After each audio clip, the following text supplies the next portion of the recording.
Assalamualaikum warahmatullahi wabarakatuh.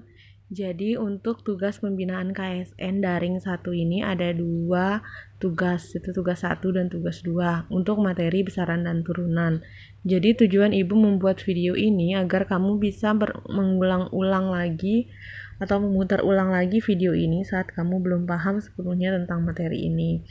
Nah, untuk materi KSN sendiri, ya, jadi dia butuh penalaran yang cukup sehingga Ibu minta kalian ikut pembinaan karena Ibu yakin dari beberapa siswa yang ada di sekolah, kalian adalah orang-orang yang terpilih menurut Ibu yang bisa jalan nalarnya untuk bisa ngerjakan soal-soal olimpiade ini.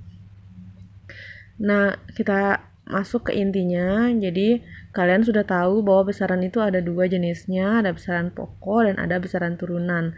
Jadi, yang perlu kamu hafal itu adalah 7 besaran pokok saja. Selain 7 besaran itu, semua besaran dalam fisika itu adalah besaran turunan. Nah, jadi untuk menentukan dimensi suatu besaran turunan, kita bisa dengan cara 3 langkah ini.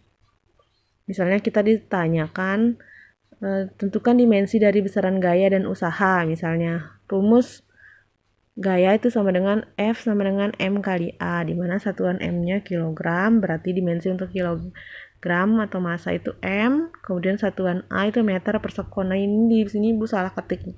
Harusnya meter per sekon pangkat 2. Jadi dimensinya sama dengan L per T pangkat 2. Nah, jadi kalau kita masukkan satuannya, F sama dengan kilogram meter per sekon pangkat 2 harusnya ya. Terus sama dengan M kali L per T pangkat 2. Jadi kalau naik atas bilangan berpangkat berubah. Jadi kalau awalnya positif menjadi negatif. Jadi M L T pangkat min 2 harusnya. Jadi dimensi dari gaya itu adalah M L T pangkat min 2. Jadi kita bisa tahu apa saja sih besaran-besaran pokok yang menyusun gaya. Jadi besaran-besaran pokok yang menyusun gaya itu adalah massa, panjang, dan waktu. Jadi besaran turunan itu adalah besaran yang terdiri dari yang tersusun dari besaran-besaran pokok.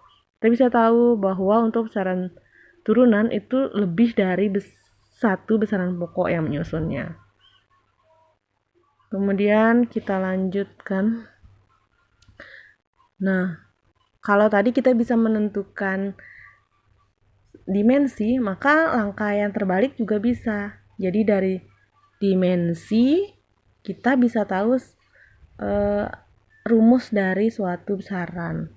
Nah, itu makanya saat kalian mengerjakan tugas, latihan, ataupun ulangan, Ibu selalu wanti-wanti ke kalian untuk tetap